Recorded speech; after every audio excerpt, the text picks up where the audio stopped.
tidak boleh turut campur. Jika turut campur, maka tidak segan-segan Israel akan memberikan tekanan yang kepada ibu kota Indonesia namanya Jakarta atau DKI Jakarta ya. Indonesia dalam isu Timur Tengah ini sebenarnya cukup unik. Di satu sisi Indonesia memiliki kedekatan historis dan emosional dengan isu Palestina yang sering dikaitkan dengan konflik Israel. Dukungan terhadap kemerdekaan Palestina merupakan salah satu pilar kebijakan luar negeri Indonesia yang konsisten sejak Indonesia merdeka di era Soekarno ya. Kita tahu bahwa Indonesia di pembukaan UUD 45 alinea pertama mengatakan bahwa sungguhnya kemerdekaan itu ialah hak segala bangsa, dan oleh sebab itu maka penjajahan di atas dunia harus dihapuskan karena tidak sesuai dengan peri kemanusiaan dan peri keadilan. Namun di sisi lain, Indonesia juga menjalin hubungan diplomatik dengan ekonomi yang baik dengan berbagai negara barat termasuk Amerika Serikat.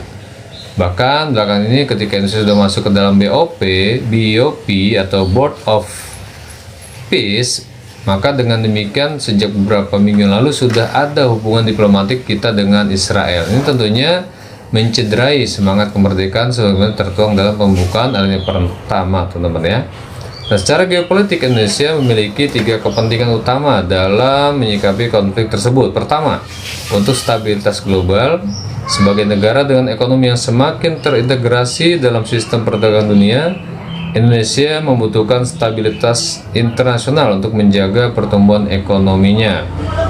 Konflik besar di Timur Tengah berpotensi mengganggu rantai pasokan global, meningkatkan harga energi, serta menimbulkan ketidakpastian pasar. Nah ini ya, kalau kita mendengar statement daripada Menteri Investasi ya, Bahlil, dia mengatakan bahwa pasokan BBM Indonesia hanya bisa bertahan 20 hari jika Selat Hormuz ditutup, dan sudah ditutup ya.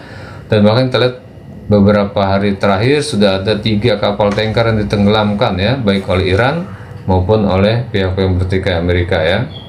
Kedua adalah keamanan kawasan. Walaupun konflik terjadi jauh dari wilayah Indonesia, dampak geopolitiknya dapat menjalar hingga ke Asia Tenggara ya.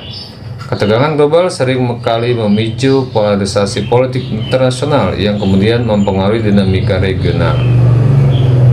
Yang ketiga tentunya adalah peran diplomasi Indonesia di tingkat global. Baik teman-teman sekalian ya, itu saja. Silakan pantang terus ya berita-berita terkini di harian online lainnya maupun di YouTube dan di TikTok ya, sehingga kita tidak kehilangan informasi.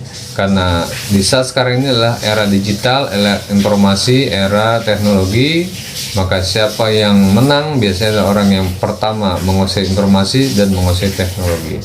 Terima kasih atas supportnya. Salam sukses buat teman-teman semuanya. Saya akhiri. Assalamualaikum warahmatullahi wabarakatuh.